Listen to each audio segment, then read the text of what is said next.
Good morning प्यारे बच्चों। आज ऑनलाइन क्लास में आपका हार्दिक स्वागत है। मेरे प्यारे बच्चों, आज मैं कक्षा 9 की अंग्रेजी के क्लास को लेने के लिए उपस्थित हूँ।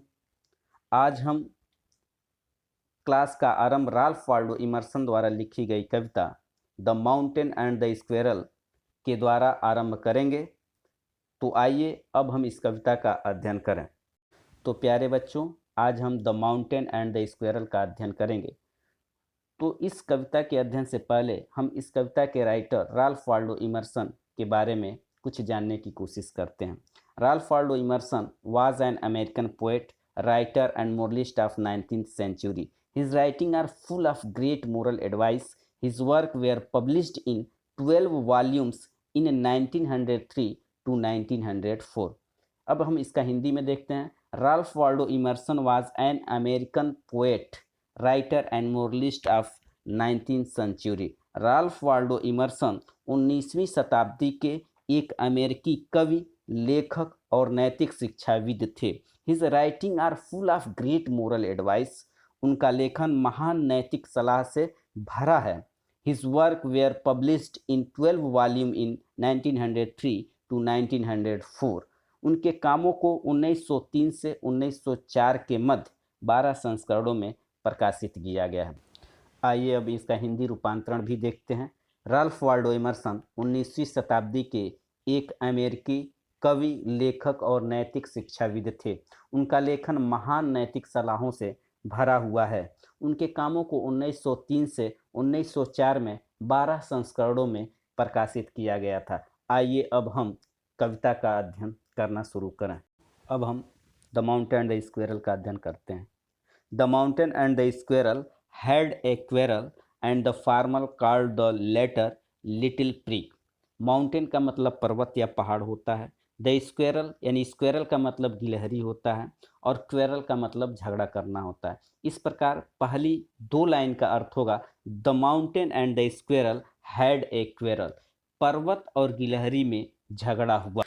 And the farmer called the latter little prig. Farmer मतलब पहले वाला और लेटर मतलब बाद वाला। लिटिल प्रिग मतलब तुच्छ, घमंडी या आत्मसंतोषी होता है। तो इस प्रकार and the farmer called the latter little prig, पहले वाले ने दूसरे वाले को तुच्छ, घमंडी और आत्मसंतोषी प्राणी कहकर पुकारा। अर्थात पर्वत ने अपने विशाल आकार पर गर्व किया तथा गिलहरी को घृणा की दृष्टि से देखकर उसे छोटा कहा। और एक बार और हम इसको अध्ययन कर लेते हैं। The mountain and the squirrel had a quarrel, पर्वत और गिलहरी के मध्य झगड़ा हुआ। And the farmer called the latter little prig, और पहले वाले यानी पर्वत ने दूसरे वाले यानी गिलहरी को तुच्छ, घमंडी और आत्मसंतोषी प्राणी कहा। अर्थात पर्वत ने अपने को श्रेष्ठ समझते हुए गिलहरी को अपमानित करने का प्रयास किया। One replied, You are doubtless very big, but all the sorts of things and weather must be taken in together to make up a year and sphere. जब पर्वत ने गिलहरी को तुच्छ और आत्मसंतोषी प्राणी कहा तो गिलहरी ने जवाब दिया। वन का मतलब होता है गिलहरी, रिप्लाइड मतलब जवाब दिया। वन रिप्लाइड, गिलहरी ने जवाब दिया। You are doubtless very big, तुम निसंदेह बहुत बड़े हो। But all the sort of things and weather, sorts मतलब होता है प्रकार, थिंग्स मतलब वस्तुएं, वेदर मतलब मौसम, must be taken in together, taken in together एक साथ मिलकर, to make up a year एक साल बनाते हैं, एंड स्फेयर और इस संसार का निर्माण करते हैं। अतः हम इस लाइन का इस तरह से देखेंगे, but all the sort of things and weather must be taken in together to make up a year and a sphere. पुनः हम इस लाइन को देखते हैं, but all the sort of things and weather must be taken in together to make up a year and a sphere. लेकिन सभी प्रकार की वस्तुएं मिलकर संसार को बनाती हैं और सब प्रकार के मौसम मिलकर वर्ष का निर्माण करते हैं। अतः एक बार फिर से हम देखें। वन रिप्लाइड, गिलहरी ने जवाब दिया। You are doubtless very big, तुम निसंदेह बहुत बड़े हो। but all the sort of things and weather must be taken in together to make up a year and a sphere।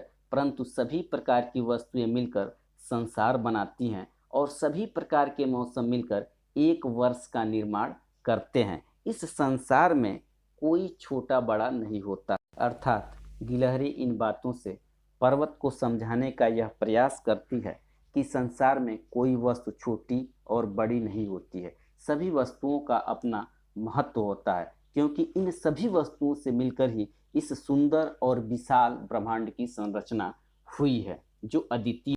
तो प्यारे बच्चों, आज का द माउंटेन एंड स्क्वेरल का पार्ट 1 समाप्त हुआ। शेष बची हुई पोएट्री को लेकर हम अगले दिन आपके क्लास में हाजिर होंगे। तब तक के लिए आप इन वोकैबुलरी वर्ड्स को अपनी कॉपी पर नोट कर लें और इसको कंठस्थ याद करने का प्रयास करें। और दूसरा साथ ही साथ ये भी करें कि इस पोयम को मौखिक रूप से याद करने का प्रयास करें। प्यारे बच्चों, इस वीडियो को लाइक और सब्सक्राइब ज़रूर करें और अपने दोस्तों में अधिक से अधिक शेयर करें और बेल आइकन ज़रूर दबाएं कि समय पर आपको अगली वीडियो मिल जाए। धन्यवाद।